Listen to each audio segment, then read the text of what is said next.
ಇವತ್ತು ಏನು ರಾಜ್ಯಪಾಲರ ಒಂದು ಪೂರ್ವ ಪೂಡಿತರಾಗಿ ಕೇಂದ್ರ ಸರ್ಕಾರದ ನಿರ್ದೇಶನದಂತೆ ಸಿದ್ದರಾಮಯ್ಯನವರಿಗೆ ಇವತ್ತು ಶೋಕಾಸ್ ನೋಟಿಸ್ ನೀಡಿದ್ದಾರೆ. ಇದರ ವಿರುದ್ಧವಾಗಿ ಎಲ್ಲ ಜಿಲ್ಲಾ ಕೇಂದ್ರಗಳಲ್ಲಿ ನಾವು ಇವತ್ತು ಪ್ರತಿಭಟನೆಯನ್ನು ಹಮ್ಮಿಕೊಂಡಿದ್ದೀವಿ.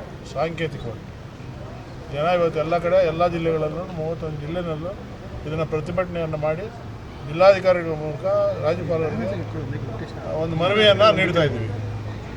ಈ ಮನವಿಯನ್ನು ಅವರು ಪುರಸ್ಕರಿಸದೆ ಹೋದರೆ ಇದು ದೊಡ್ಡ ಜನಾಂದೋಲನವಾಗಿ ಮಾರ್ಪಾಟಾಗ್ತದೆ. ಆಮೇಲೆ 9ನೇ ತಾರೀಕು ಮೈಸೂರಿನಲ್ಲಿ ಒಂದು ದೊಡ್ಡ ಸಮಾವೇಶವನ್ನು ಮಾಡ್ತಾರೆ ಇದರ ವಿರುದ್ಧವಾಗಿ. 7ನೇ ತಾರೀಕು ಬುಧವಾರ ಫ್ರೀಡಮ್ ಪಾರ್ಕಲ್ಲಿ ಕೂಡ ಒಂದು ಸಮಾವೇಶ ಮಾಡ್ತಾರೆ. ಹಾಗೂ ಎಚ್ಚೆತ್ತುಕೊಳ್ಳಲಿಲ್ಲ ಅಂದರೆ ಇದು ರಕ್ತಪಾತ ಆದರೂ ಸರಿ, ನಾವೇನು ಹಿಂದೆ ಹೋಗೋದಿಲ್ಲ.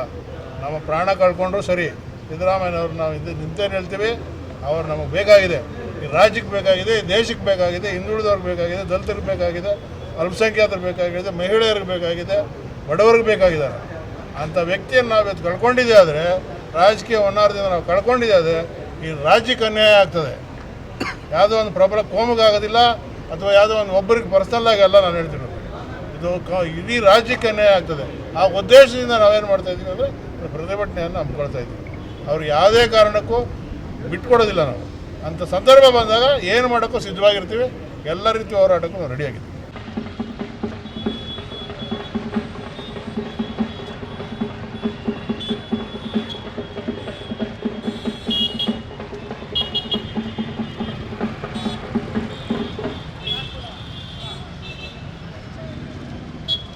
ಸಂವಿಧಾನಕ್ಕೂ ಅಂತ ರೀತಿಯಲ್ಲಿ ನಡ್ಕೋಬೇಕು ಅಂತ ಮನವಿಯನ್ನು ಮಾಡ್ತಾರೆ.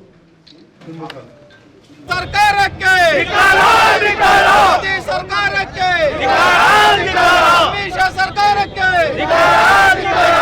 ಅಧಿಕಾರ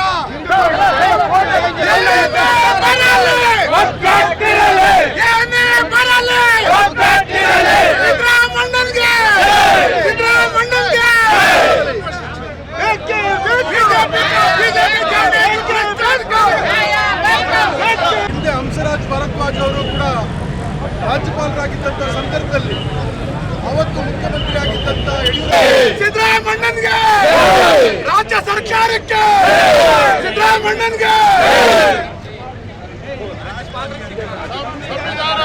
ಸಂವಿಧಾನ ವಿರೋಧಿ ರಾಜ್ಯಪಾಲರಿಗೆ, ಸಂವಿಧಾನ ವಿರೋಧಿ ರಾಜ್ಯಪಾಲರಿಗೆ, ಸಂವಿಧಾನ ವಿರೋಧಿ ರಾಜ್ಯಪಾಲರಿಗೆ